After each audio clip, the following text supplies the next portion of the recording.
Hello everybody, and today we are doing the video for the 100 views special, but we bypassed 100 and we hit over 150 views. And probably by the time this video comes out, more than that. But as promised, here's the Williams mystery boxcar. Well, here it is. This is the Williams boxcar. This is quite a cool car. We'll flip it around and you will see that it's a club car. This is a boxcar produced by Williams back in 2008, and you might be going, you've had this since 2008 and you've never opened it? No, that's not all the case. Actually, what happened was I was on the Williams by Bachman website and I saw that they had these really cheap boxcars on there. Well, there's reasons for them being so cheap. They found an entire box of these boxcars that had not been opened, so they put them up on their website for you to buy. So I saw it as a once-in-a-lifetime opportunity to buy an old boxcar from 2008. So I had to get one. So that's why I had to get one, and I have not opened it, which this was a while ago that they put these up, so it's still kind of crazy I haven't opened it. We're about to open it. So we'll get the knife out, and we will open up the side's already kind of opened. It's all up. Yeah, some of the plastic turned out to be a little ripped on. You know what? It's old plastic. It's probably quite fragile, but it's fine. Okay.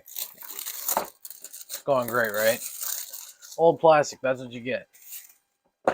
Well, there it is. Williams by Bachman. Very exciting. We'll pull her out. Here it is. The instruction manual. We'll just pull this to the side here. Well, this is some unique packaging. Put this down too. Very unique packaging. I like the Williams by Bachman right here.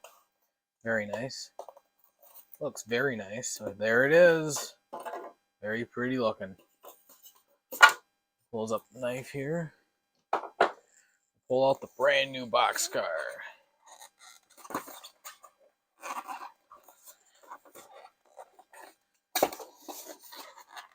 Ooh, they put these things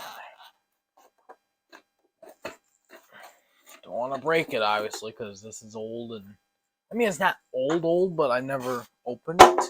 And here it is. Take the nice protectant stuff off. This is probably one of the first brand new train cars I've purchased in a long time. So there it is. Right off the bat, I can see a little bit of fun between kind of like, you know, if you ever heard of the Golden Spike in Promontory Point, Utah, 1869. This would definitely give you some sort of clue. Golden Spike. And probably because we have O-gauge tubular track here, which is what they used back then. I'm not sure if they make it today. And Bachman HO Easy Track. It's very nice. And I've already noticed some similarities between this and the Menards train cars. You have this little structure beam here, and you have an air tank.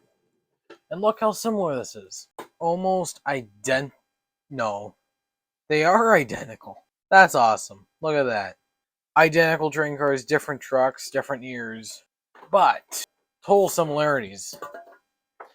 So we're going to continue doing a little view on this. So Williams electric trains, very nice. I like Williams trains. This is my first Williams trains I purchased, but I like it. So two names, one commitment to quality. Commitment to quality. I like it. I like it a lot. I like quality. There's the other side. See, identical sides, but you know, they have the front, which is pretty basic, and you have the back, just without the brake handle, which is just like it would be on a real boxcar. This is really cool looking. This reminds me of like a refrigerator car. This one does not have opening doors though, but yet I keep them closed most of the time just because of the cool decorations on the side. Very nice train car. Like it a lot. You have the ice flaps on the top where you insert ice. Yeah. In fact, I would compare detail-wise to the Menards boxcars in many ways. Strange little trucks on the side, but also as much as Williams is not as cheap as Menards, They still have some features that cheapen them a little bit. So like, yeah, these pretty basic, almost like post-war Lionel trucks, but what they might look like brand new. Of course, these have blackened wheels. Knuckles on them work pretty good. Oh, most of them. Oh, I noticed that. I've never had this happen to me.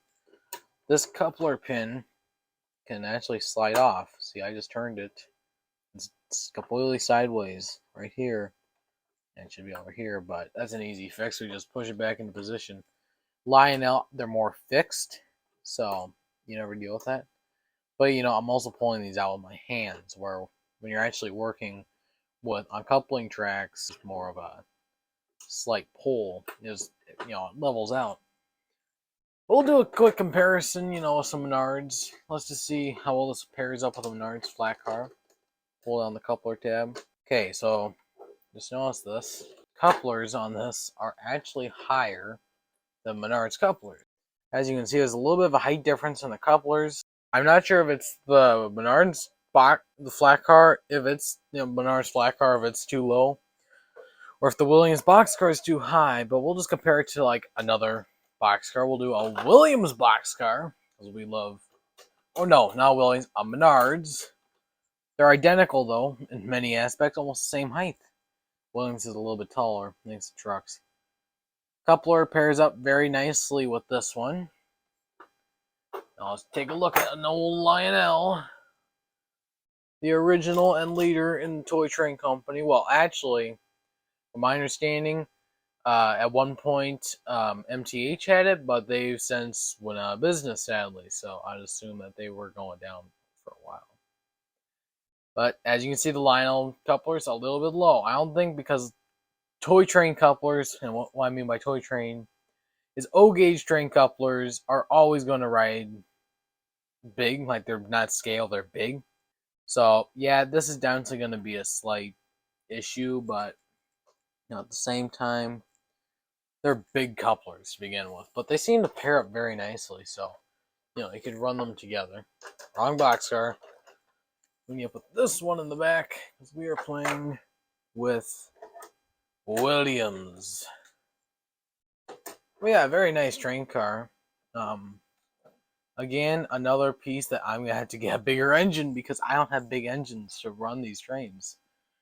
So maybe one day we'll be able to do a review on a brand new Lionel Powerhouse diesel because I only have steam in my old gauge. We need to get diesel, and I do have an HO steam engine, but it's a really small one. It's like a little B&O tea kettle is what they call it, the B&O tea kettle, Baltimore and Ohio tea kettle. For those of you that don't know that abbreviation, Baltimore and Ohio. I like the coupler tabs though; they seem to operate very efficiently. Quiet, but nice. They're always kind of quiet, so it's just a little tab on the hidden by the wheel. It rolls right at the end.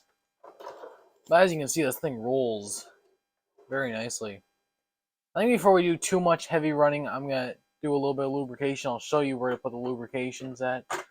You want to put them, I'll put a little dash of oil on all four wheels on where the pin goes into the truck.